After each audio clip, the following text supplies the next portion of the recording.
আল্লাহ ঈসা নবীকে কেন আকাশে উঠালেন? আল্লামা জালালউদ্দিন সুয়ুতি আল হাবিলিল ফাতাওয়াতে লেখেন, পয়গম্বর ঈসা আল্লাহর কাছে সব সময় দোয়া করতেন, আল্লাহুম্মা জালনি মিন উম্মতি মুহাম্মাদিন সাল্লাল্লাহু আলাইহি ওয়াসাল্লাম, আল্লাহ তুমি আমাকে মুহাম্মদ সাল্লাল্লাহু আলাইহি ওয়াসাল্লামের উম্মত বানায় দাও। আল্লাহ তার দোয়া কবুল করেছেন। সেই জন্যই বনি ইসরায়েলের ইহুদিরা হাজার হাজার পয়গম্বরকে হত্যা করতে পারলেও মরিয়ম পুত্র ঈসাকে হত্যা করতে পারে নাই। আল্লাহ তারে আকাশে উঠায় নিছেন।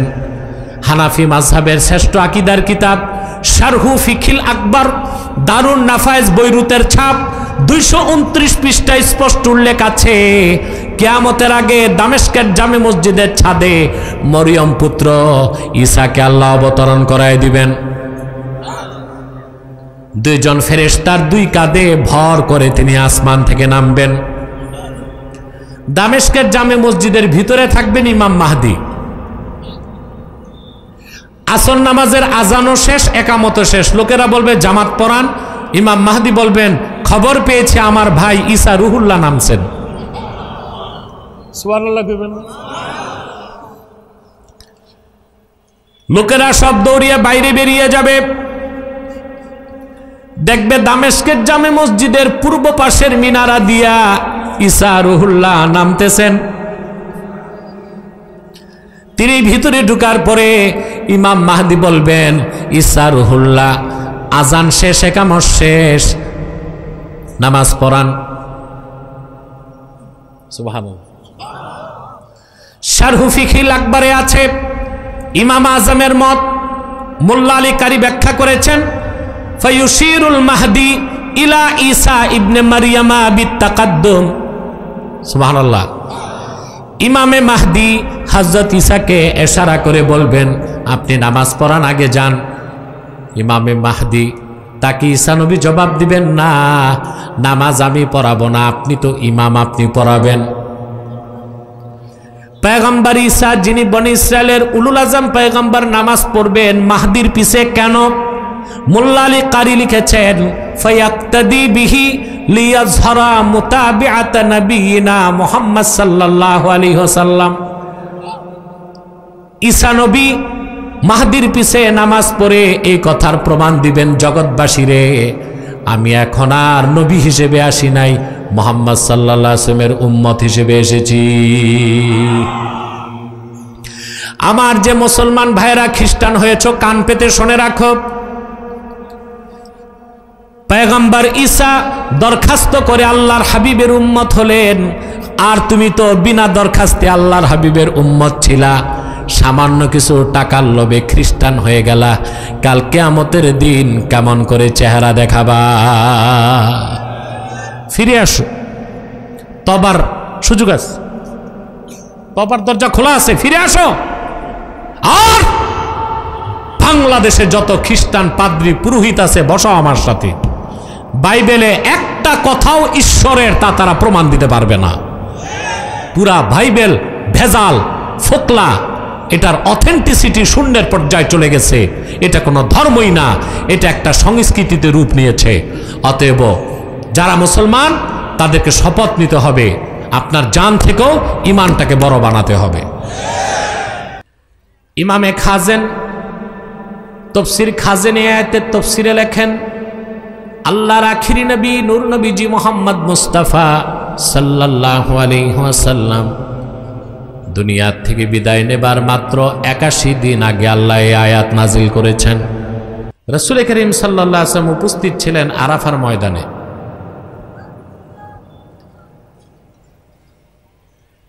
রাসূলুল্লাহর সামনে উপস্থিত ছিলেন 1,24,000 সাহাবী। দিনটা ছিল হজের দিন, দিনটা ছিল জুমুয়ার দিন।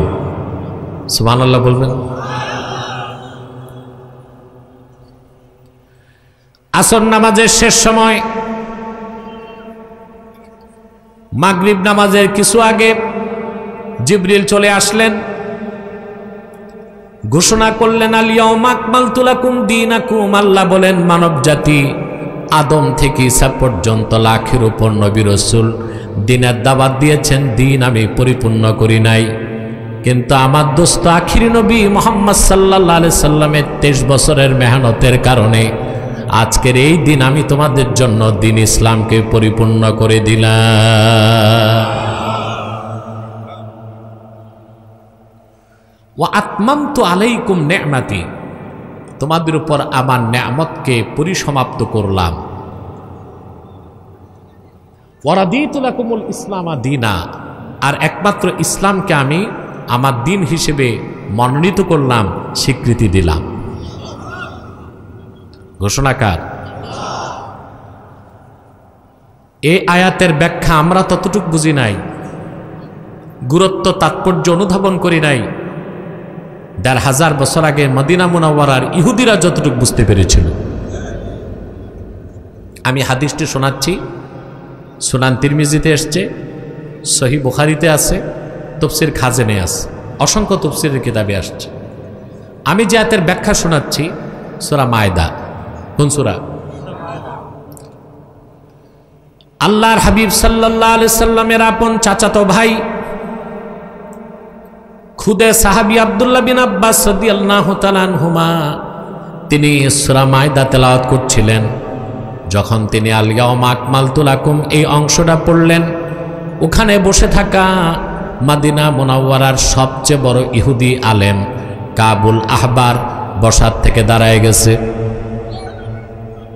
ইহুদি আলেম এই আয়াতটা শুনে বসার থেকে দাঁড়ায় গেছে। একটা কথা বলি, রাগ করবেন না, রাসূল করিম সাল্লাল্লাহু আলাইহি ওয়াসাল্লামের জমানায় আবু জেহেল, আবু লাহাব, উতবা, সাইবা এই বড় বড় কাফেররা 25 জন কাফের ছিল যারা ঈমান আনে নাই। কতজন? আবু জেহেল, উতবা, সাইবা, মুগীরা, আবুল বুখতারি, এরকম 25 কাফের। এরা কোরআনের বিরোধিতা করত, রাসূলুল্লাহর বিরোধিতা করত, কিন্তু সারা রাত জেগে থাকতো কাবার চত্বরে রাসূলুল্লাহ নূরের জবান থেকে কোরআন শুনতে। সুবহানাল্লাহ। মদিনাতুল মুনাওয়ারায় যত ইহুদি আলেম ছিল, আব্দুল্লাহ ইবনে সালাম আর কিছু সংখ্যক আলেম ছাড়া ইহুদিদের কেউ বাকিরা মুসলমান হয় নাই, কিন্তু আল্লাহর কোরআন শুনতে তারা মজা পেত।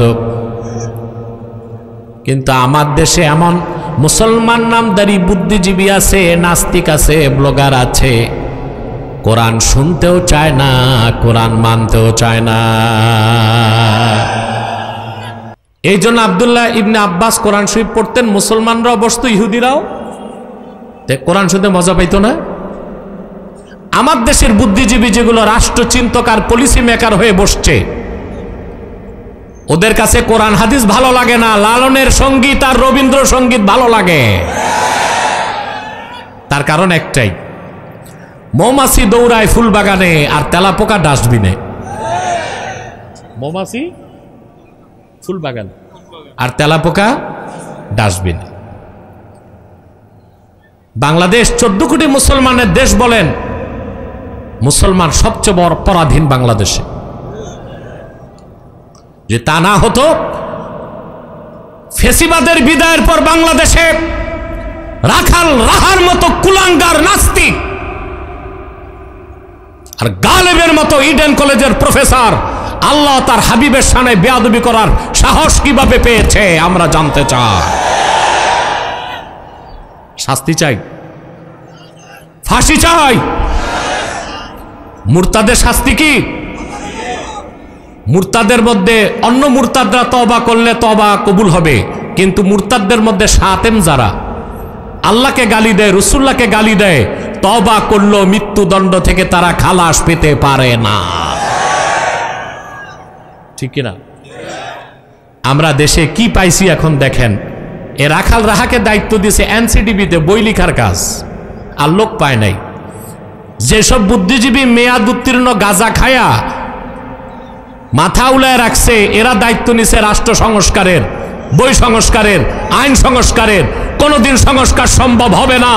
ইউনূস সাহেবকে বলবো, নাস্তিক পশ্চিমাদের পাঁচাটা গোলামদেরকে, আবর্জনাগুলোকে পরিষ্কার করে আল্লাহওয়ালা সৎ মানুষগুলোকে দায়িত্ব দেন, বাংলাদেশের চেহারা পাল্টে যাবে ইনশাআল্লাহ।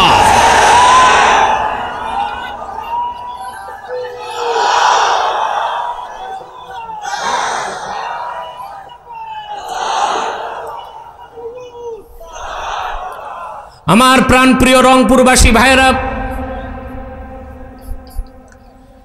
আবু জাহেল, উতবা, সাইবা, মুগীরা, আবুল বখতারির মতো কাফের মক্কায়, মদিনা মুনাওয়ারায় ইহুদি আলেমরা দিন ইসলামকে গ্রহণ করে নাই, কিন্তু কোরআন শুনতে মজা পেত।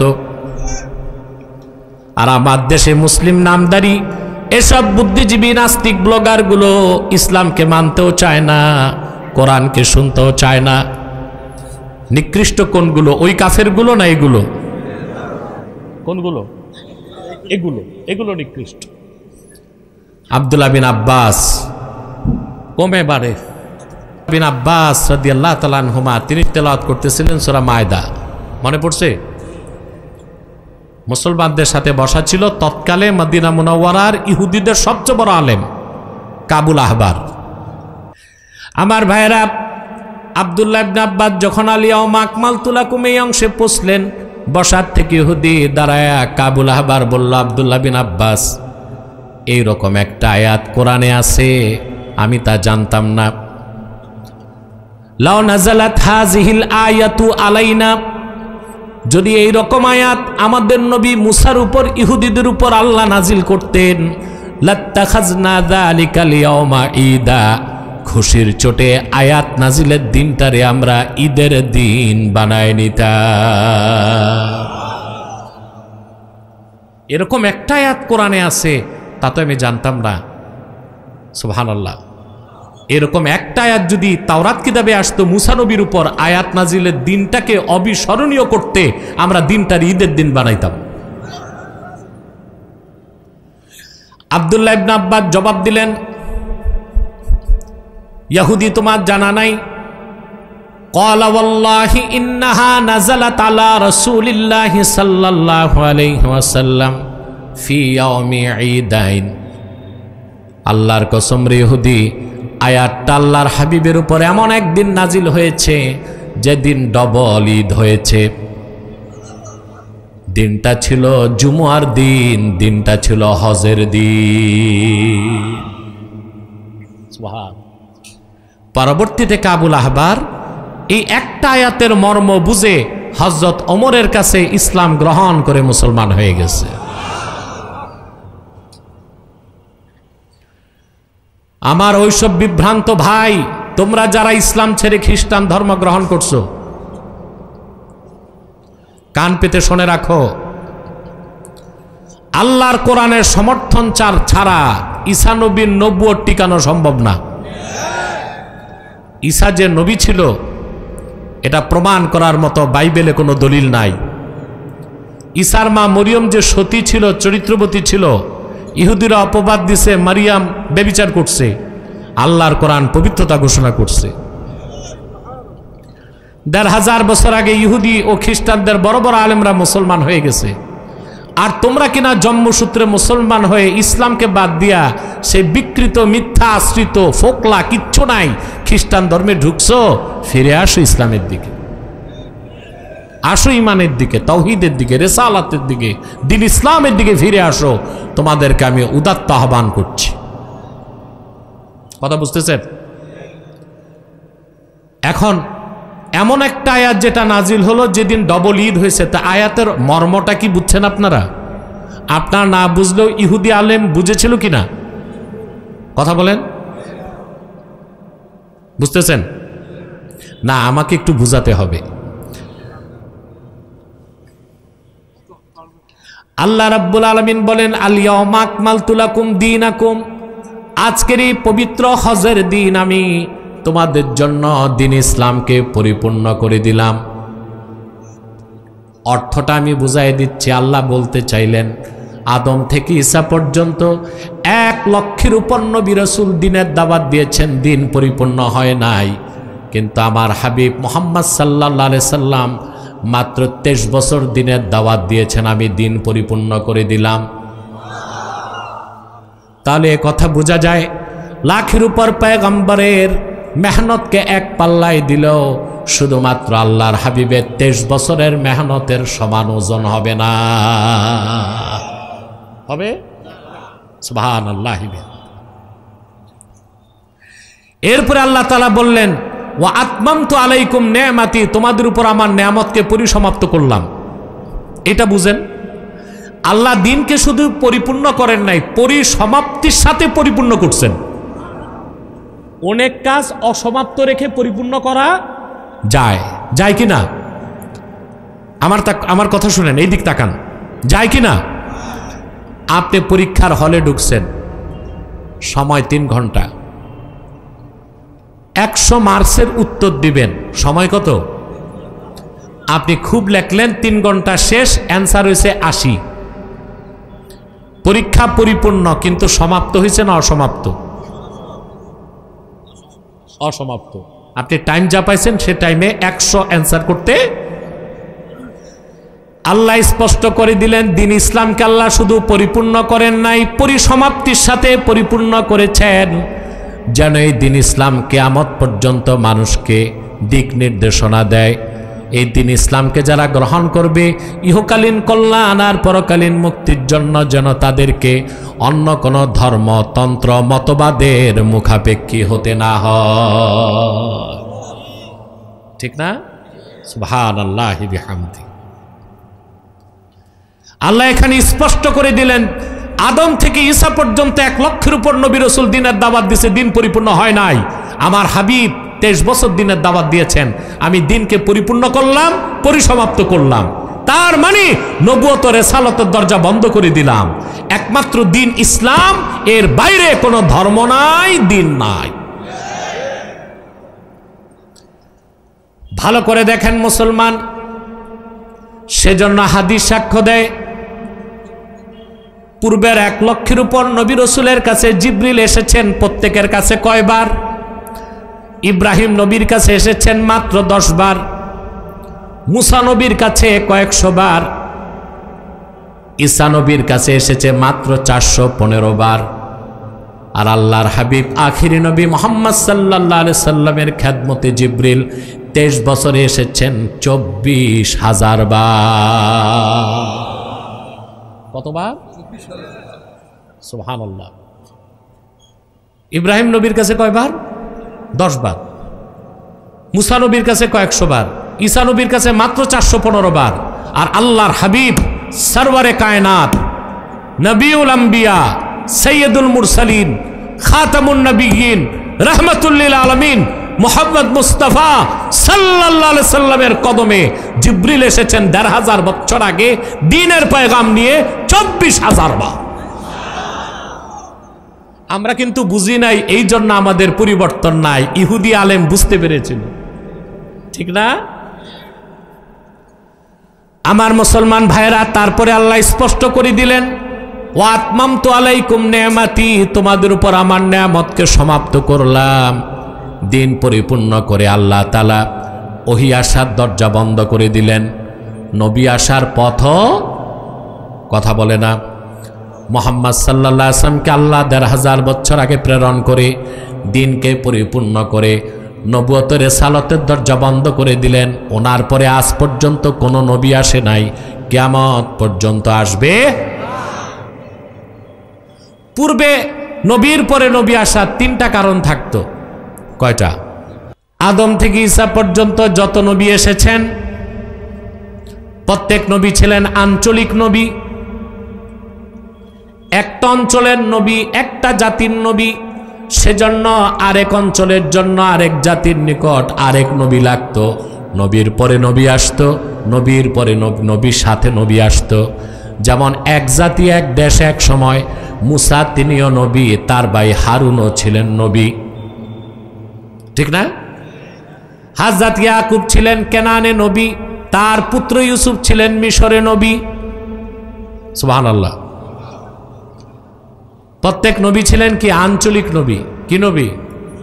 এজন্য আরেক অঞ্চলে আরেক নবী দরকার হতো, আল্লাহ নবীর পরে নবী পাঠাতেন। কিন্তু তোমার নবী, আমার নবী, বিশ্ব নবী মুহাম্মদ মুস্তাফা সাল্লাল্লাহু আলাইহি ওয়াসাল্লাম, তিনি তো শুধু আরবের জন্য আসেন নাই, শুধু আরববাসীর জন্য আসেন নাই। আল্লাহ বলেন, কুল ইয়া আইয়ুহান নাসু ইন্নী রাসূলুল্লাহি ইলাইকুম জামিআ। মুহাম্মদ সাল্লাল্লাহু আলাইহি সাল্লাম আপনি বলুন, হে মানব জাতি, আমি তোমাদের সবার জন্য আল্লাহর পক্ষ থেকে প্রেরিত হয়েছি। আদম থেকে ঈসা পূর্বের প্রত্যেক নবী ছিলেন আঞ্চলিক নবী, এক একটা জাতির নবী, আর বিশ্ব নবী মুহাম্মদ সাল্লাল্লাহু আলাইহি সাল্লাম গোটা সৃষ্টি জগতের নবী। এই জন্য মুসলমান ইসলামের দাওয়াত পৃথিবীর সবগুলো দেশে নিয়ে যাওয়ার অধিকার রাখে, কিন্তু খ্রিস্টানরা এই অধিকার রাখে না। কারণ খ্রিস্টানরা যারে নবী মানে, ঈসা নিজে বলছেন আমাকে শুধু পাঠানো হয়েছে বনি ইসরায়েলের হারানো মেষগুলোকে উদ্ধার করার জন্য। একে তো ঈসা নবী আকাশে, তার ধর্ম রিজেক্ট। সবচেয়ে বড় কথা, তার ধর্ম, তার শরীয়ত ছিল শুধু বনি ইসরায়েলের জন্য। তো বাংলাদেশে যাদের কাছে খ্রিস্টানরা ধর্ম প্রচার করে, এরা কি বনি ইসরায়েল না বাঙালি? কথা বলে না। তাহলে তাদের ধর্ম আর তাদের নবী ঈসার আদর্শ অনুযায়ী বাংলাদেশে খ্রিস্টান ধর্ম প্রচার করা, খ্রিস্টান ধর্মের ফতুয়া বৈধ কাজ না অবৈধ কাজ? চিল্লায় বলতে হবে। অথচ তারা বাংলাদেশে এসে জোর খাটায়। কি খাটায়? খ্রিস্টান মিশনারি মানুষকে খ্রিস্টান বানায়, আপনি বাধা দিবেন, প্রশাসনের 14 গোষ্ঠী এসে তাদের প্রটেক্ট দিবে। কিন্তু আলেম ওলামা ইসলামিক স্কলারদেরকে ইউরোপ আমেরিকায় ইসলাম প্রচারের সুযোগ দেয় না। আজকে 12 বছরের বেশি সময় ডক্টর জাকের নায়েক আমেরিকা যেতে পারে না, কারণ ওখানে শিকাগোতে খ্রিস্টানদের সবচেয়ে বড় পণ্ডিতের সাথে তার বাহাস হয়েছিল। বাহাসে জাকের জিতেছিল, খ্রিস্টান হেরেছিল, যেতে দেয় না। আহমদ দিদাদ রহমতুল্লাহকে আমেরিকায় ঢুকতে দেওয়া হতো না। আমি যে একজন ছোটখাটো দায়ী, আমি 23 সালে লন্ডন সফরে গিয়েছিলাম। 7টা প্রোগ্রামে 4টা করেছি, 3টা প্রোগ্রাম সকল কাফের মুশরিক রামবাম নাস্তিক আর ওই দেশি ইহুদিরা মিলে আমাকে করতে দেয় নাই। আমার বিরুদ্ধে ইহুদিদের বড় একজন লবিস্টার হচ্ছে নাইজেল ফারাজ। সে সিএনএন নিউজ প্রেজেন্টার এবং ব্রিটিশ পার্লামেন্টের এমপি ছিল। সে যেদিন আমার লন্ডনে প্রোগ্রাম, সেন্ট্রাল লন্ডনে, সে লং মার্চের হুমকি দিয়েছিল, ইউরোপে আমেরিকায় ইসলাম প্রচারে বাধা দাও, আর তোমাদের ধর্মের ফতুয়ায় তোমাদের নবী ঈসা ধর্ম আনছে শুধু বনি ইসরায়েলের জন্য, বাংলাদেশে এসে সেই ধর্ম প্রচার করা ধর্মের বিরোধী কাজ, অনৈতিক কাজ এবং চরম পর্যায়ের বাড়াবাড়ি ছাড়া আর কিছু নয়। শক্ত হন, ডাকেন তাদেরকে। তাদের বাইবেলে লেখা আছে ঈসা এসেছিল বনি ইসরায়েলের জন্য। তো ঈসার ধর্ম বনি ইসরায়েলের বাইরে প্রচার করা ঈসার কাজ আদর্শের পক্ষে যায় না ঈসার আদর্শের বিপক্ষে? তো নবীর আদর্শের বিপক্ষে যাইয়া কিসের ধর্ম পালন করো? কথা বলেন। তো নবীর পর নবী আসার কারণ ছিল কয়টা? এর একটা কারণ ছিল, এক অঞ্চলে এক নবী আসলে, এক জাতির নিকট এক নবী আসলে আরেক অঞ্চলে আরেক নবী লাগতো, নবীর পর নবী আসতো।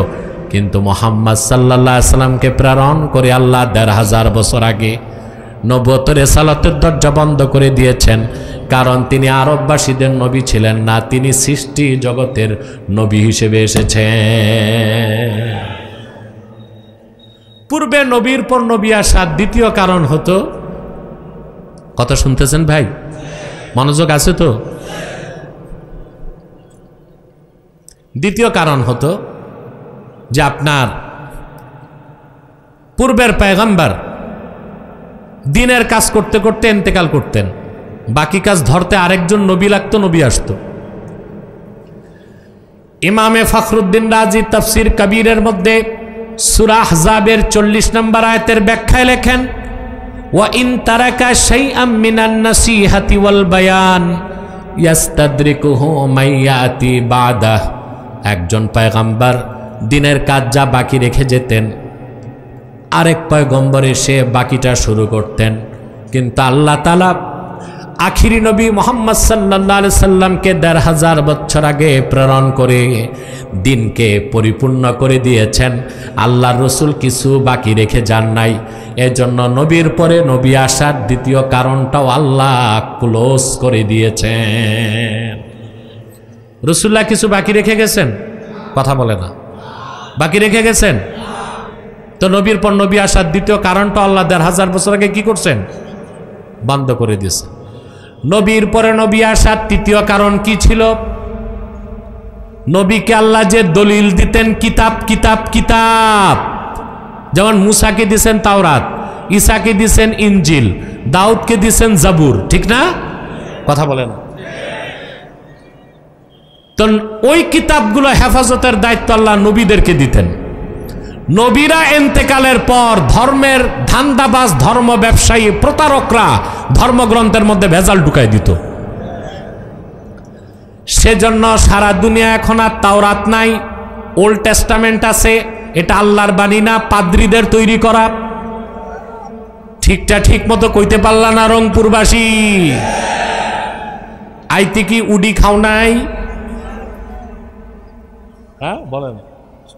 আগে আমাদের বাসায় দাদা হুজুর বাবা হুজুরের খাদেম কিছু রংপুরের ছিল, তো শুধু মজা লাগতো, জিজ্ঞেস করতাম বাড়ি কই, বলতো অংপুর। রাতে কি খাইছো, কই উডি। এটা শুনতে বারবার জিজ্ঞেস করতাম। এখন আর রংপুরের মানুষ অংপুর বলে না, রংপুরি বলে। রংপুর এখন স্মার্ট শহর হয়ে গেছে, বিভাগ হয়ে গেছে। আল্লাহর ওলি কারামত আলী জনপুরি শুয়ে আছে, এই বরকতে রংপুর বিভাগকে আল্লাহ বাংলাদেশের সবচেয়ে ডেভেলপড একটা ডিভিশনে পরিণত করে দিক। আলহামদুলিল্লাহ বলে। কথাগুলো শুনতেছেন? তাহলে নবী কি নিয়ে আসতেন? কিতাব। নবী বিদায় নিতেন, কিতাব কি হইতো? আসমানি কিতাবগুলো তার অথেন্টিসিটিকে হারিয়ে ফেলতো, ঠিক না? যেমন মুসা আলাইহিস সালাম ইন্তেকাল করার কয়েক বছরের মধ্যেই বনি ইসরায়েল তাওরাত কিতাবটাকে ভেজাল করে দিছে। কি করে দিছে? Old testament. ওল্ড টেস্টামেন্ট, ওখানে এমন মিথ্যা কথা আছে যা বিশ্বাস করলে আপনি কাফের হয়ে যাবেন। যেমন যেমন ওল্ড টেস্টামেন্টে ইহুদিরা ঢুকাই দিছে লূত আলাইহিস সালাম নাকি তার মেয়েদের সাথে সহবাস করত। এটা কি নবীর কাজ ছিল? এটা ওল্ড টেস্টামেন্টে আছে। এটাকে কি আর আল্লাহর বাণী বা ধর্মগ্রন্থ বলা যায়? তাহলে মুসা নবী ইন্তেকালের পর বনি ইসরায়েলের ধর্ম ব্যবসায়ীরা এই কথা ঢুকাইছে। কথা বলে না? ঈসা নবীর উপর আল্লাহ নাজিল করেছিলেন ইনজিল। কি? ঈসা নবী আকাশে উঠার মাত্র 60 বছরের মধ্যে সেন্ট পৌল ইনজিল কিতাবটার মধ্যে সেরেকার কুফর ঢুকাই দিছে। কয় বছর পর? বলেন, মাত্র 60 বছর। কয় বছর? সেন্ট পৌল কিতাবটারে ভেজাল করলো, ঢুকাই দিল দ্য থিওরি অফ ট্রিনিটি, তৃত্ববাদ। নাউজুবিল্লাহ বলেন। তারপর এই বাইবেল যে কত পরিবর্তন হয়েছে, আমাদের গবেষণায় প্রতিষ্ঠানে 11টা সংস্করণ বাইবেল আছে। কয় সংস্করণ? 11 বাইবেলে 11 রকম কথা। ঈশ্বরের বাণী কি 11 রকম হয় না একরকম? তা বাইবেল তার অথেন্টিসিটি হারিয়ে ফেলছে, ঠিক কিনা? তো পূর্বের কিতাবগুলো সংরক্ষণের দায়িত্ব ছিল উম্মতের, তারা গড়বড় করত। কিন্তু আল্লাহ তার আখিরি নবী মুহাম্মদ সাল্লাল্লাহু আলাইহি সাল্লামকে 1500 বছর আগে প্রেরণ করলেন 30 পারা কোরআন দিয়ে। এই কোরআন আল্লাহ হেফাজতের দায়িত্ব আবু বকর, ওমর, ওসমান, আলীকে দেন নাই। আল্লাহ রাব্বুল আলামিন কিয়ামত পর্যন্ত এই কোরআন হেফাজতের দায়িত্ব নিজের হাতে নিলেন। 1500 বছর আগ থেকে আজ পর্যন্ত আল্লাহর কোরআনের কোন একটা বাক্যের, কোন একটা শব্দের, কোন একটা অক্ষর কেউ বদলাতে পেরেছে? আমার ভাইরা, কোরআন হেফাজতের দায়িত্ব কার? কেউ বদলাতে পারছে? কারণ আল্লাহ তো আদম সৃষ্টির আগে সিদ্ধান্ত নিয়েছেন মুহাম্মদ সাল্লাল্লাহু আলাইহি সাল্লাম শেষ নবী, ওনার দিন শেষ দিন। সেই দিন ইসলামের মূল দলিল কি? এই কোরআন হেফাজতের দায়িত্ব যদি আমাদের হাতে থাকতো, ধর্ম ব্যবসায়ী, চোরচোট্টা, প্রতারক, বাতিলপন্থীরা কোরআনকে রদবদল করে দিত না, দেখে আর ইসলাম থাকতো? কথা বলে না। ইসলাম চিনতে হবে কি দিয়ে? আর সুন্নাহ দিয়ে। এখন মনে করেন আমেরিকার কোনো লোক খ্রিস্টান মুসলমান হবে, সে যদি বাংলাদেশের মুসলমানদেরকে দেখা মুসলমান হইতে যায়, সে আর মুসলমান হবে? বাংলাদেশের মুসলমান নামাজ পড়ে না, মিথ্যা বলে, চুরি করে, টেন্ডারবাজি, দাগাবাজি, চাঁদাবাজি, পাল্লায় ওজনে কম, জেনা বেবিচার, এটা তো ইসলামের কাজ না। তা এই দেশের মুসলমানকে দেখলে কোনো বেদিন মুসলমান, কিন্তু ইসলামের দলিল কোরআন দেখলে, তাহলে যদি কোরআনের হেফাজতের দায়িত্ব আল্লাহ না রাখতেন তো ইসলামের অস্তিত্ব থাকতো? আর কিয়ামত তক আল্লাহকে আল্লাহ বলার কেউ থাকতো? সেজন্য পূর্বে নবীর পরে নবী আসতো, আসমানি কিতাব ভেজাল হয়ে গেলে নতুন কিতাবের জন্য নতুন নবী আসতো। কিন্তু মুহাম্মদ সাল্লাল্লাহু আলাইহি সাল্লাম আল্লাহর আখিরি নবী, ওনার মাধ্যমে আল্লাহ দিনকে পরিপূর্ণ করে দিন ইসলামের মূল যে দলিল কোরআন হেফাজতের দায়িত্ব আল্লাহ নিজের হাতে নিয়ে নিয়েছেন। আল্লাহ রাব্বুল আলামিন বলেন, ইন্না নাহনু নাযালনা যিকরা ওয়া ইন্না লাহু লাহাফিজুন। নিশ্চয়ই এই কোরআন আমি আল্লাহ নাজিল করেছি, আর এই কোরআন হেফাজতের দায়িত্ব আমি আল্লাহ আমার হাতেই রেখেছি। ১৫০০ বছর আগ থেকে এখন পর্যন্ত কাফের মুশরিক বাতিল ফেরকা কোরআন বদলাইতে চায় নাই? চাইছে? এর মধ্যে সবচেয়ে নিকৃষ্ট হচ্ছে শিয়া সম্প্রদায়। শিয়াদের 12টা ফেরকা, ইসনা আশারিয়া। মূলত শিয়ারা দুই ভাগ, আহলুত তাশাইয়্যু কুবরা, আহলুত তাশাইয়্যু সুগরা। যারা আহলুত তাশাইয়্যু সুগরা তাদেরকে আমরা কাফের বলি না, বাতিল বলি। কিন্তু যারা আহলুত তাশাইয়্যু কুবরা তাদেরকে আমরা কাফের বলি, কারণ তারা মনে করে আবু বকর, ওমর, ওসমান তিনজন কোরআনকে পরিবর্তন করছে। নাউজুবিল্লাহ। তাদেরকে মুসলমান বলা যাবে? ইরান থেকে তারা একটা কোরআন শরীফ বের করছে, ওখানে একটা সূরার নাম দিয়েছে সূরাতুল ওয়ালায়া। নাউজুবিল্লাহ। কোরআন শরীফে 114টা সূরায় ওয়ালায়া নামে সূরা আছে নাকি? আছে? এটা কোন সূরা জানেন? সূরা ইনশিরাহ। আলাম নাশরাহ লাকা সাদরাক ওয়া ওয়াদা'না আনকা উযরাক আল্লাযী আনকাযা যাহরাক ওয়া রাফা'না লাকা যিকরাক ওয়া জাআলনা আলিয়ান সাহরাক। আল্লাহ নাজিল করছেন 8 আয়াত। ওরা শিয়া আহলুত তাশাইয়্যু কুবরা এই একটা আয়াত ঢুকায় দিছে। ঢুকায় সারতে পারছে না, ধরা খাইছে। শুধু ধরা খাইছে না, কাফের হিসেবে পরিচয় দিল। কোরআন হেফাজতের দায়িত্ব কার? এই জন্য আল্লাহ রাব্বুল আলামিন দিনকে পরিপূর্ণ করে দিয়েছেন ১৫০০ বছর আগে মুহাম্মদ সাল্লাল্লাহু আলাইহি সাল্লামকে আখিরি নবী হিসেবে প্রেরণ করে, আর নবুয়তের রিসালাতের দরজা বন্ধ করে দিয়েছেন। এখন পর্যন্ত কোনো প্রকারই নবী কিংবা রাসূল আসে নাই, এখনো নাই, কিয়ামত পর্যন্ত আসবে না। আসবে?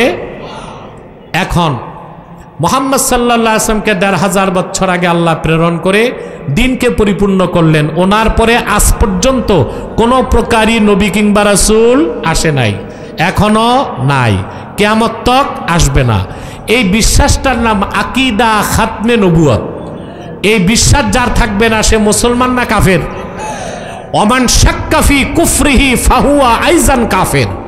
তার কাফের হওয়াতে যে সন্দেহ করবে সেও কাফের।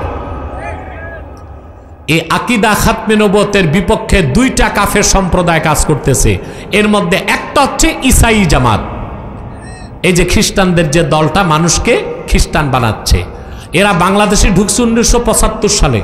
কত সালে? 2.5 লক্ষ পরিবারকে এ পর্যন্ত খ্রিস্টান বানাইছে। আর তারা সহযোগিতা নিচ্ছে লামাযহাবীদের থেকে। একটা ফেরকা আছে, নিজেদেরকে বলে আহলে হাদিস, কখনো বলে মুহাম্মাদি। না, খাঁটি মুমিন ছাড়া কেউ মুহাম্মদ সাল্লাল্লাহু আলাইহি ওয়াসাল্লামের উম্মত হইতে পারে না। আর আমাদের পরিচয় মুহাম্মাদি কেন হবে? হবে উম্মতে মুহাম্মাদি, ঠিক না? ওরা তো এই নামটা বলেও বেয়াদবি করতেছে। মুসলমানের নাম কি হবে, মুহাম্মাদি না উম্মতে মুহাম্মাদি? আসলে তারা আহলে হাদিসও না, তারা যে পরিচয় দেয় মুহাম্মাদি, যেহেতু খাঁটি উম্মত না এই জন্য মুহাম্মাদিও বলা যাবে না। তাদের একটাই নাম সালাফি বা লামাযহাবী। সালাফিও বলা যাবে না, সালাফি হচ্ছে সালফে সালাইনরা, এরা হচ্ছে লামাযহাবী। এরা বাংলাদেশে খ্রিস্টানদেরকে ধর্ম প্রচারের সুযোগ করে দিচ্ছে। আমি কি বিষয়টা খুলে বলবো?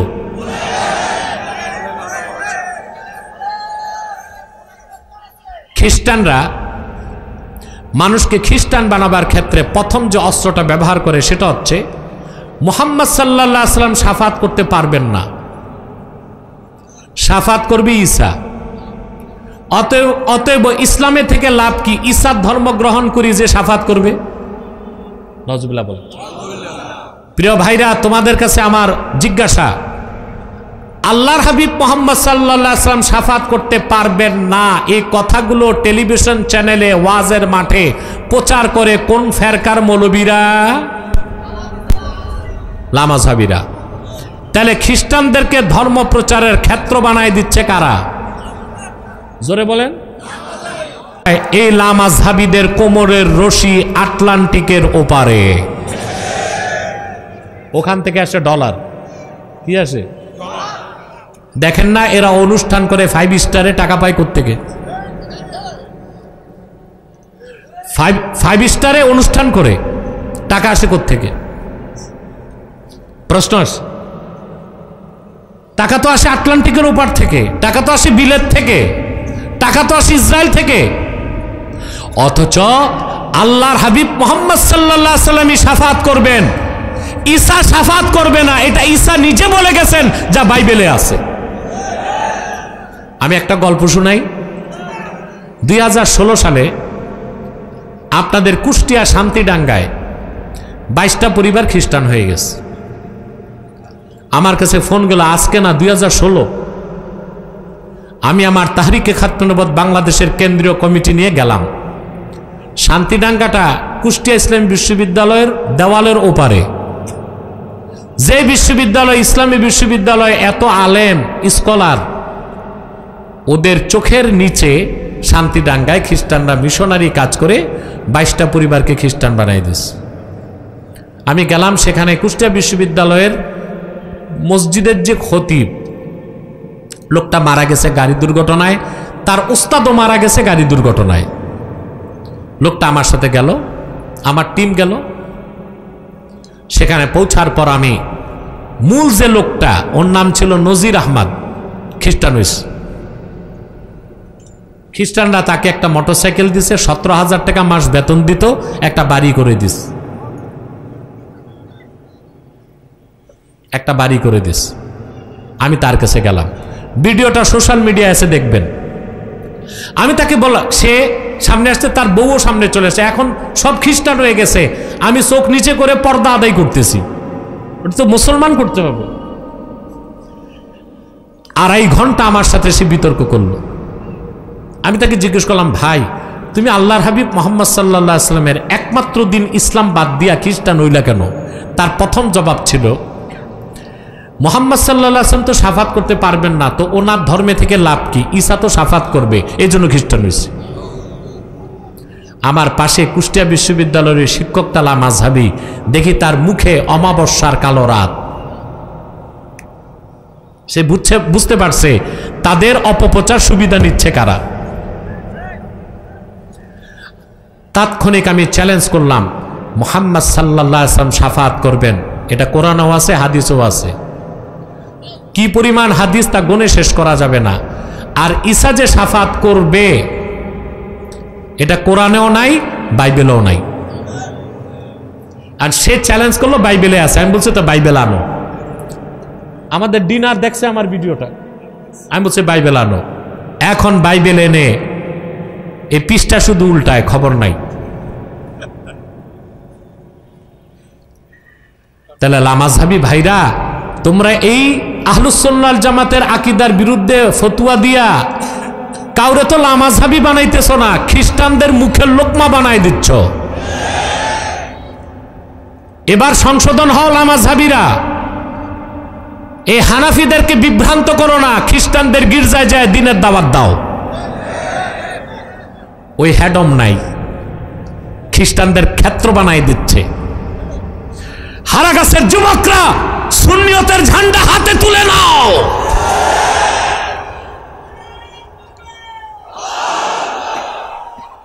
কাফের মুশরিক বাতিল ফেরকার বিরুদ্ধে তোমাদের অবস্থান হবে জিরো টলারেন্স।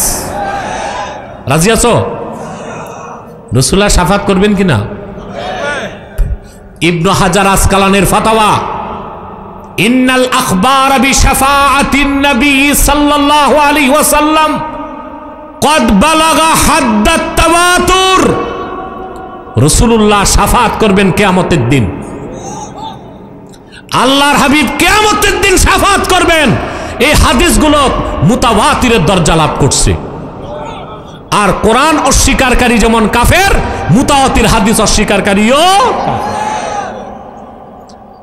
তাহলে খ্রিস্টানদেরকে শুধু তওবা করলে হবে না, লামাযহাবীদেরকেও তওবা করতে হবে। কথা বলেন আরে মিয়া, ঠিকটা ঠিক মতো বলো। খ্রিস্টানদেরও তওবা করতে হবে, তো পাক্কা কাফের, মুসলমান হইতে হবে। আর লামাযহাবীদেরকে আমরা অত কঠিন কথা বলি না, বলতেছি গোমরাহিতে আসো, তওবা করতে হবে।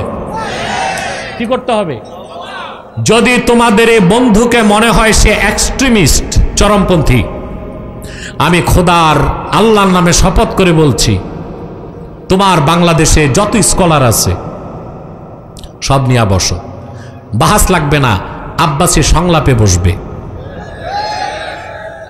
লামাযহাবী মতবাদ মতাদর্শ একটা বাতিল ফেরকা, তা আমি যদি প্রমাণ করতে না পারি, রংপুরের মাটিতে কোনোদিন আমি প্রবেশ করব না, ওয়াদা করছি।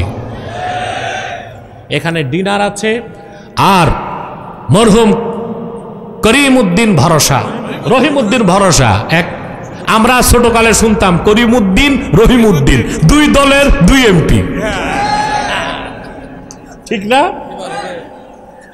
দোয়া করে দিয়েন এমদাদুল হকের জন্য,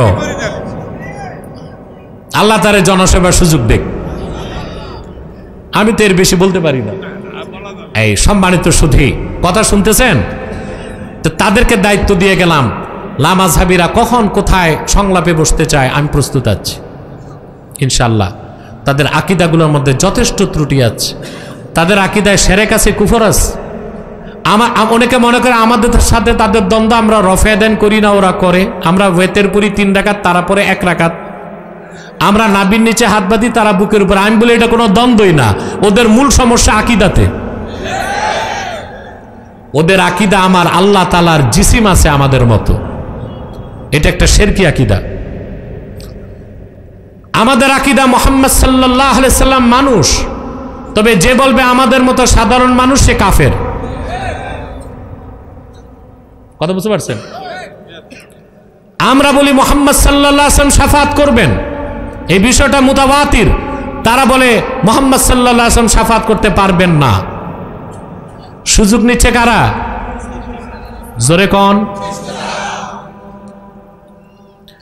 2 নাম্বার, আমার দেশের কিছু নির্বোধ মৌলবী আর লামাযহাবী শেখদের কারণে খ্রিস্টানরা আরেকটা সুযোগ পাইছে, সেটা হচ্ছে আমার দেশের কিছু মৌলবী বক্তা আর প্রবক্তা আর লামাযহাবীরা বলে ঈসা যে কিয়ামতের আগে নামবে নবী হিসেবে না।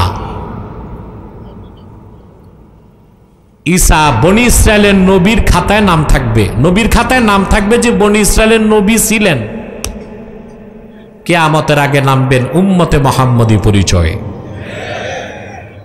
সুবহানাল্লাহ। কয়টা দলিল চাও, কয়টা হাদিস চাও? আবু দাউদ শরীফের হাদিস, আল্লাহর হাবিব ইরশাদ করেছেন, আল্লাহর হাবিব ইরশাদ করেছেন, আবু দাউদ শরীফের হাদিস, ওয়াল জিহাদু মাজিন মুজবাসানি আল্লাহ ইলা আইয়ুকাতিলা আখিরু হাযিহিল উম্মাতিদ দাজ্জাল। আল্লাহ বলেন, আমি মুহাম্মদ সাল্লাল্লাহু, আল্লাহর হাবিব বলেন, আমি মুহাম্মদ সাল্লাল্লাহু আলাইহি সাল্লামকে আল্লাহ প্রেরণ করে আমার উম্মতের জন্য জিহাদকে ফরজ করে দিয়েছেন। সুবহানাল্লাহ। আল্লাহর হাবিব বলেছেন, আল্লাহর হাবিব বলেন, আমি মুহাম্মদ সাল্লাল্লাহু আলাইহি সাল্লামকে আল্লাহ প্রেরণ করে জিহাদকে ফরজ করে দিয়েছেন। আমার উম্মতের শেষ ব্যক্তি কর্তৃক দাজ্জালকে হত্যা করার আগ পর্যন্ত জিহাদ চলবে। দাজ্জালকে হত্যা করবে ওই শেষ ব্যক্তির নাম কি? ঈসা। তা হাদিসে তাকে কি বলা হয়েছে? তখন কি নবী থাকবে না উম্মত? আখিরু হাযিহিল উম্মাহ, পরিষ্কার আবু দাউদ শরীফের হাদিস। এখন প্রশ্ন হচ্ছে, হযরত ঈসা পয়গম্বর, তিনি নবী ছিলেন না? কথা বলে না, আমার দিকে তাকান তো। ওনার চেয়েও তো বড় নবী ছিলেন মুসা নবী। কে ছিলেন? ওনার চেয়েও বড় উলুল আজম ছিলেন ইব্রাহিম পয়গম্বর। কথা বলেন। তাদের মধ্য থেকে কাউকে আল্লাহ আকাশে উঠায় নিলেন না কেন দাজ্জালকে হত্যা করতে?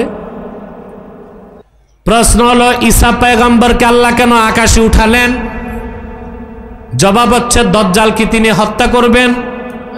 তার চেয়েও বড় বড় উলুল আজম নবী কাউকে আল্লাহ আকাশে উঠাইলেন না কেন? প্রশ্ন আসে কিনা? আসে। তার কারণ বনি ইসরাইল পূর্বের অসংখ্য পয়গম্বরকে হত্যা করছে, শহীদ করছে, করছে না? ঈসা নবীকে হত্যা করতে ইহুদিরা গেছিল? কথা বলেন, হত্যা করতে পারছে? ঈসা নবীর খালু হযরত জাকারিয়াকে হত্যা করছে না? কথা বলেন, ঈসা নবীকে পারছে হত্যা করতে? ঈসা নবীকে যখন হত্যা করতে গেল ইহুদিরা, ঈসা নবীর 12 জন হাওয়ারির একজন 22 সেন্ট 22 পয়সা ঘুষ খাইয়া দেখায় দিছে ঈসা ওই ঘরে আছে। ইহুদিরা যখন হত্যা করতে গেল, আসল ঈসাকে আল্লাহ আকাশে উঠায় নিয়েছেন। আর আল্লাহ শত্রুদের একজনকে ঈসার সাদৃশ্য দিলেন, ওইটাকে মেরে ইহুদিরা বলে ঈসা শেষ। আল্লাহ বলেন ঈসা না, যেটা মারছো ওটা মিসা, যেটা মারছো ওইটা ঈসা না, ওইটা কি? তো ঈসা নবী, আল্লাহ বলেন ঈসা কই? মারছে যেটা ওটা কি? কি আফসোস, খ্রিস্টানরা আছে মিসানিয়া, মুসলমান আছে ঈসানিয়া। খ্রিস্টানরা আছে, ওদের আকীদা তাদের নবী ঈসাকে হত্যা করা হয়েছে ক্রুশবিদ্ধ করে, আর তার কবর হচ্ছে বাইতুল মুকাদ্দাসে। ভুয়া, মিথ্যা। আমরা বলি না, ঈসা তো আমাদের উম্মতের সদস্য হবে, কিয়ামতের আগে আকাশ থেকে নামবে। তাহলে খ্রিস্টানরা আছে মিসানিয়া, আমরা আছি, আমরা বলি ঈসা আমাদের ভাই, আল্লাহর পয়গম্বর, বনি ইসরায়েলের উলুল আজম পয়গম্বর, কিয়ামতের আগে উম্মতে মুহাম্মদী হিসেবে নামবেন। সুবহান, ঠিক না? আমার ভাইরা, তার কারণ কি? আল্লাহ ঈসা নবীকে কেন আকাশে উঠালেন? আল্লামা জালালউদ্দিন সুয়ুতি আল হাবিলিল ফাতাওয়াতে লেখেন, পয়গম্বর ঈসা আল্লাহর কাছে সব সময় দোয়া করতেন, আল্লাহুম্মা জালনি মিন উম্মতি মুহাম্মাদিন সাল্লাল্লাহু আলাইহি ওয়াসাল্লাম, আল্লাহ তুমি আমাকে মুহাম্মদ সাল্লাল্লাহু আলাইহি ওয়াসাল্লামের উম্মত বানায় দাও। আল্লাহ তার দোয়া কবুল করেছেন। সেই জন্যই বনি ইসরায়েলের ইহুদিরা হাজার হাজার পয়গম্বরকে হত্যা করতে পারলেও মরিয়ম পুত্র ঈসাকে হত্যা করতে পারে নাই। আল্লাহ তারে আকাশে উঠায় নিয়েছেন। হানাফি মাযহাবের শ্রেষ্ঠ আকীদার কিতাব শারহু ফিকিল আকবর, দারুন নাফায়েজ বৈরুতের ছাপ, 229 পৃষ্ঠায় স্পষ্ট উল্লেখ আছে, কিয়ামতের আগে দামেস্কের জামে মসজিদের ছাদে মরিয়ম পুত্র ঈসাকে আল্লাহ অবতরণ করায় দিবেন। 2 জন ফেরেশতার 2 কাঁধে ভর করে তিনি আসমান থেকে নামবেন। দামেস্কের জামে মসজিদের ভিতরে থাকবেন ইমাম মাহদি। আসর নামাজের আজানও শেষ, একামতও শেষ। লোকেরা বলবে জামাত পড়ান, ইমাম মাহদি বলবেন খবর পেয়েছে আমার ভাই ঈসা রুহুল্লাহ নামছেন। সুবহানাল্লাহ কইবেন। লোকেরা সব দৌড়িয়ে বাইরে বেরিয়ে যাবে, দেখবে দামেস্কের জামে মসজিদের পূর্ব পাশের মিনারা দিয়া ঈসা রুহুল্লাহ নামতেছেন। তিনি ভিতরে ঢুকার পরে ইমাম মাহদি বলবেন ঈসা রুহুল্লাহ, আজান শেষ, একামত শেষ, নামাজ পড়ান। সুবহানাল্লাহ। শারহু ফিকিল আকবরে আছে, ইমাম আজমের মত মোল্লা আলী কারি ব্যাখ্যা করেছেন, ফায়ুশিরুল মাহদি ইলা ঈসা ইবনে মারইয়ামা বিত্তাকাদ্দুম। সুবহানাল্লাহ। ইমামে মাহদি হযরত ঈসাকে ইশারা করে বলবেন আপনি নামাজ পড়ান, আগে যান। ইমামে মাহদি তাকে ঈসা নবী জবাব দিবেন, না, নামাজ আমি পড়াবো না, আপনি তো ইমাম, আপনি পড়াবেন। পয়গম্বর ঈসা যিনি বনি ইসরায়েলের উলুল আজম পয়গম্বর নামাজ পড়বেন মাহদির পিছে কেন? মোল্লা আলী কারি লিখেছেন, ফায়াক্তাদি বিহি লিয়াজহারা মুতাবিআত নবিয়িনা মুহাম্মদ সাল্লাল্লাহু আলাইহি ওয়াসাল্লাম।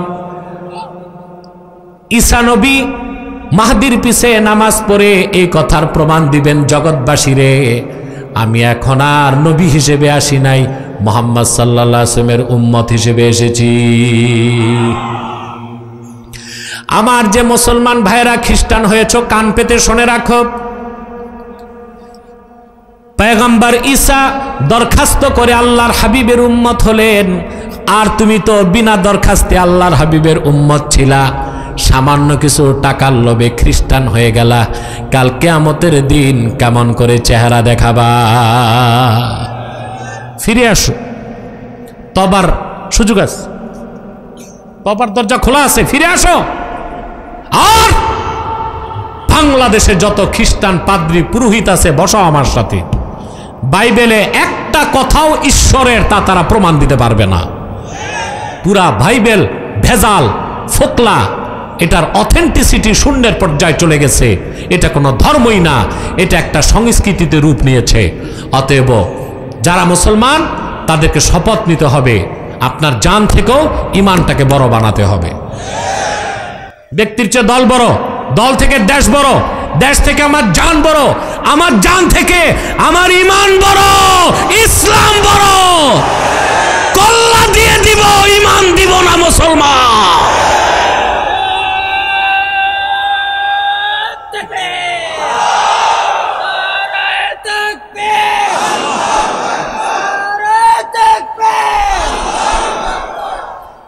প্রিয় ভাইরা, এবার আয়াতের শেষ অংশের ব্যাখ্যা করব। ওয়ারাদিতু লাকুমুল ইসলাম দীনা, আল্লাহ বলে দিলেন সব ধর্মকে, তন্ত্র মতবাদকে আমি রিজেক্ট করে দিলাম, শুধু আমার হাবিব মুহাম্মদ সাল্লাল্লাহু আলাইহি ওয়াসাল্লামের দ্বীন ইসলামকে আমি স্বীকৃতি দিলাম।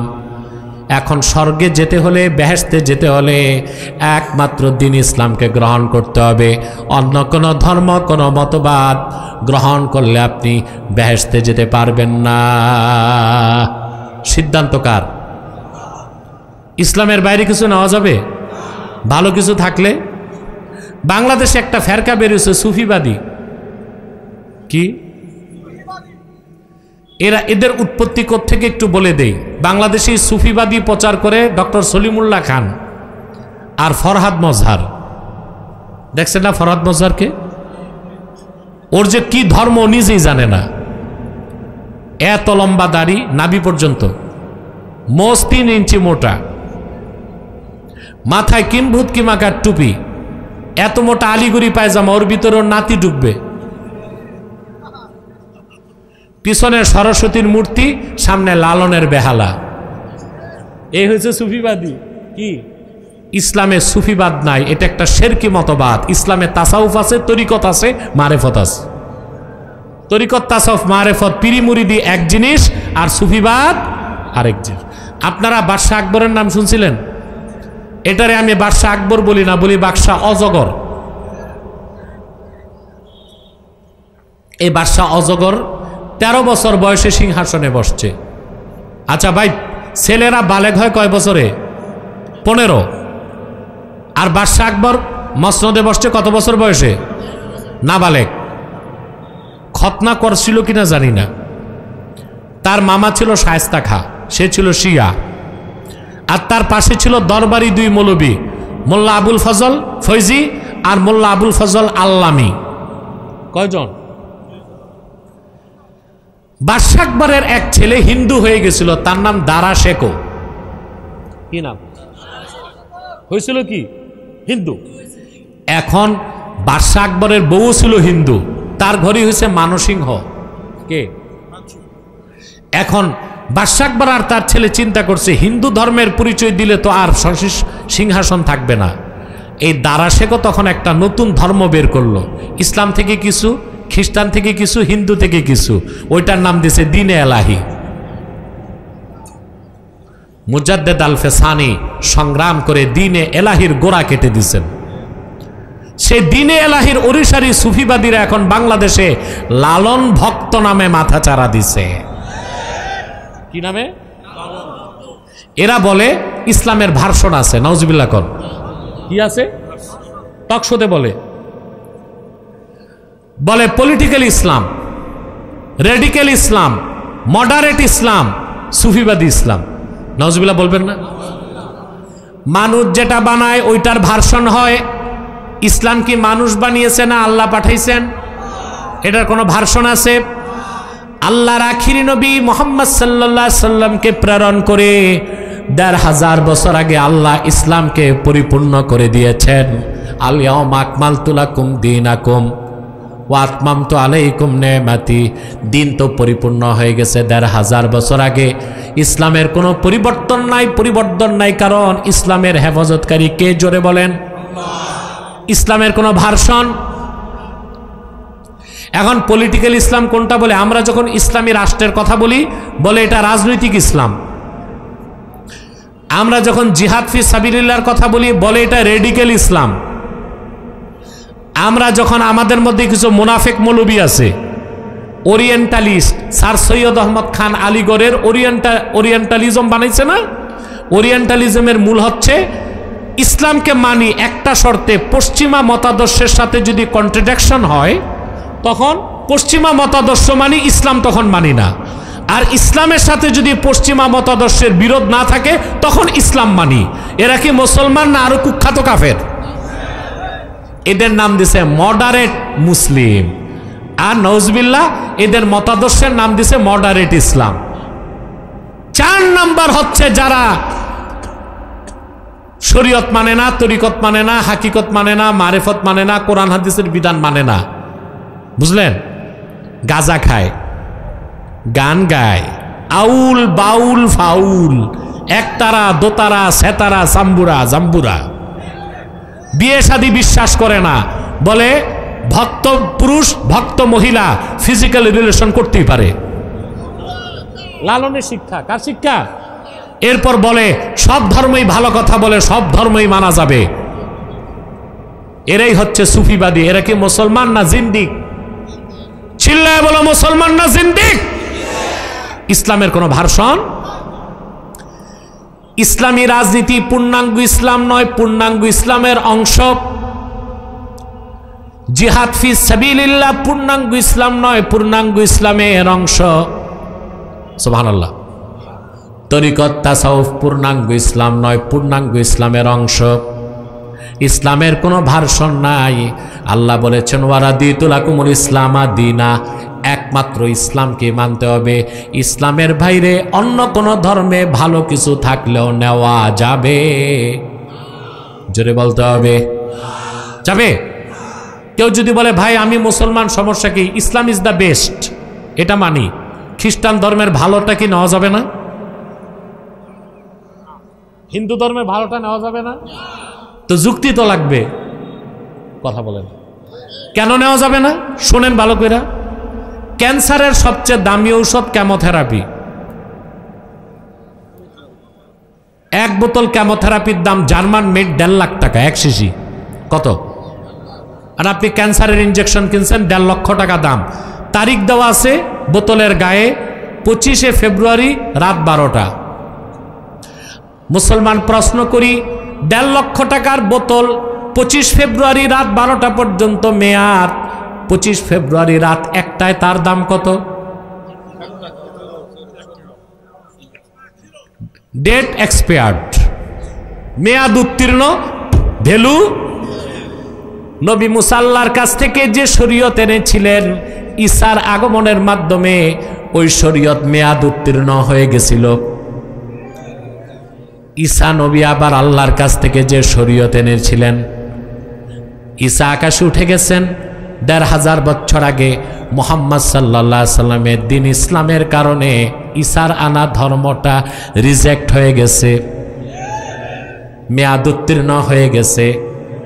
এখন শুধু ইসলাম, কেবল ইসলাম, একমাত্র ইসলাম।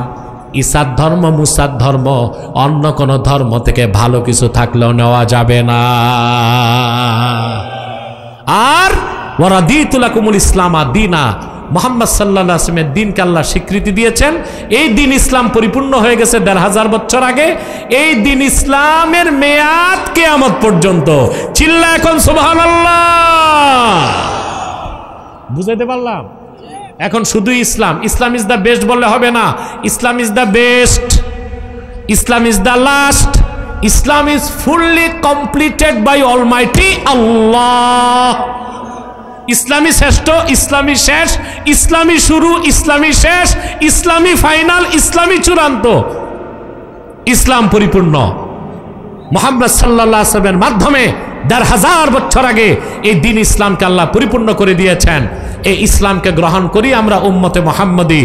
কিয়ামতের আগে ঈসা রুহুল্লাহ যখন আকাশ থেকে নামবেন, নবী পরিচয় না, উম্মতে মুহাম্মদী পরিচয়ে। সেই ইসলাম নিয়ে বেঁচে থাকতে চায়, ইসলামের জন্য জীবন দিতে চায়। কারা কারা দুহাত উঁচু করে আল্লাহকে দেখা।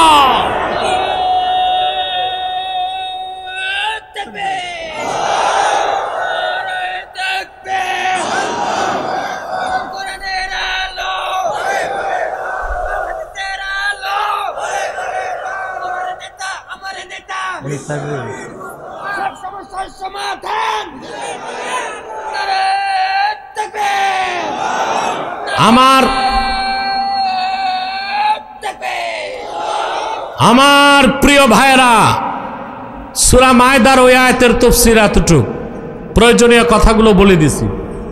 খ্রিস্টানদের ফিতনার ব্যাপারে সজাগ থাকবেন না? খ্রিস্টানদেরকে প্রতিরোধ করতে, তাদের মিথ্যা ধর্ম প্রচারে বাধা দিতে কোনো মাসলাক দেখবেন না। কি আলিয়া, কি কৌমি, কি গোল টুপি, লম্বা টুপি, সব মাসলাক এক হয়ে যাবেন। মাসলাক যার যার, দিন ইসলাম সবার। শুধু আলেমরা না, কি হেফাজত, কি জামাত, কি বিএনপি, কি আওয়ামী লীগ, সকল দলের মুসলমানকে ইসলামের স্বার্থে এক হইতে হবে। রাজি আছেন? সাদাকাল্লাহুল আযীম ওয়া সাদাকা রাসূলুহুন নবিয়ুল কারীম ওয়া নাহনু আলা যালিকা মিনাশ শাহিদিন ওয়াশ শাকিরিন ওয়ালহামদুলিল্লাহি রাব্বিল আলামিন। আমি প্রশ্ন উত্তরগুলো শুরু করতে যাচ্ছি। আর প্রশ্ন নেওয়া হবে না, কারণ প্রচুর প্রশ্ন চলে আসছে।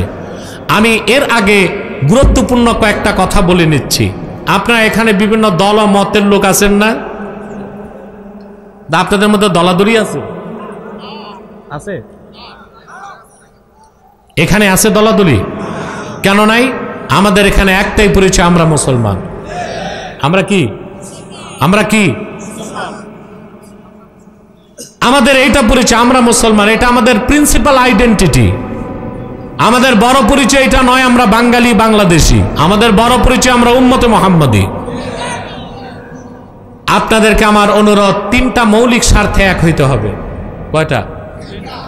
ইসলামের সুমহান স্বার্থ রক্ষায় ঐক্যবদ্ধ হতে হবে। মুসলমানদের মৌলিক দাবিগুলো আদায় এক হইতে হবে।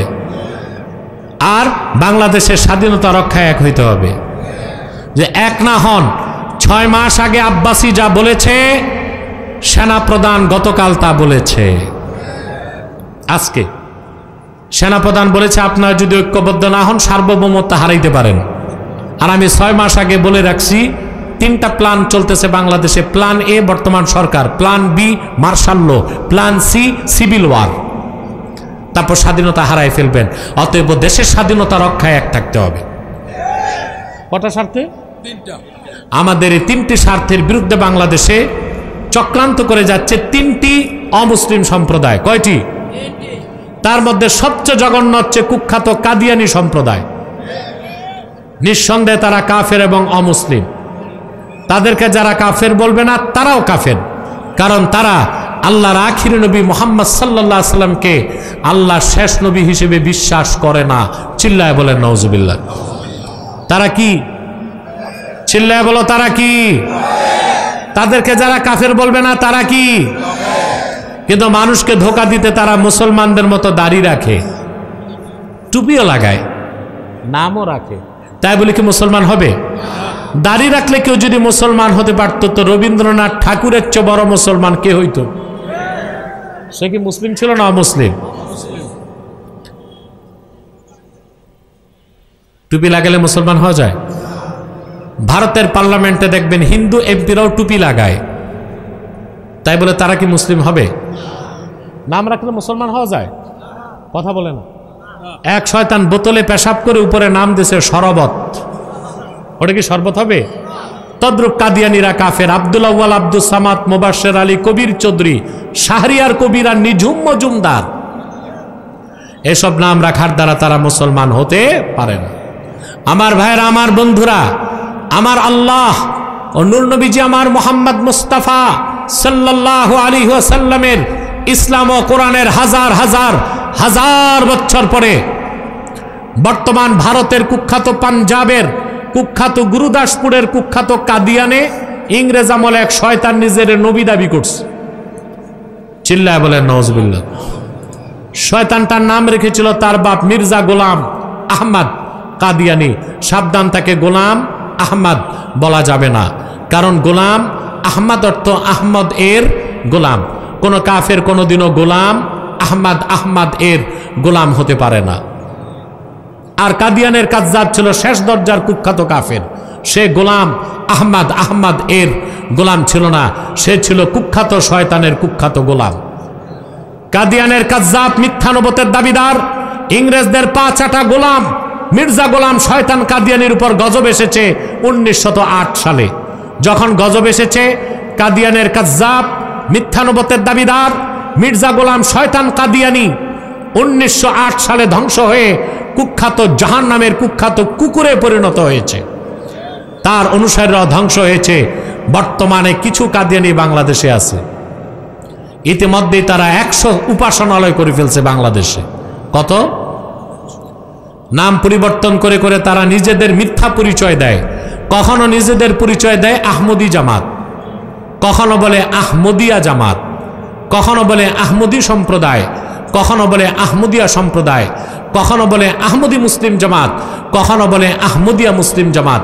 সাবধান, যত কাদিয়ানি ছিল আছে থাকবে, তারা কেউ আহমদি জামাত নয়, আহমদিয়া জামাত নয়, আহমদি মুসলিম জামাত নয়, আহমদিয়া মুসলিম জামাত নয়, আহমদি সম্প্রদায় নয়, আহমদিয়া সম্প্রদায় নয়, তারা শয়তানি জামাত, কুখ্যাত জাহান্নামের কুখ্যাত কুকুরের দল।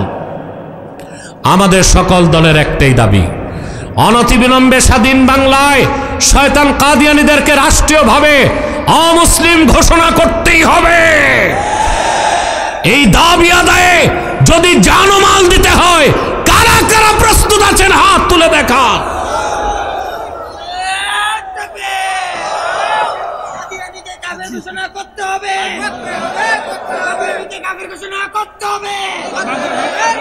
আছে রংপুরে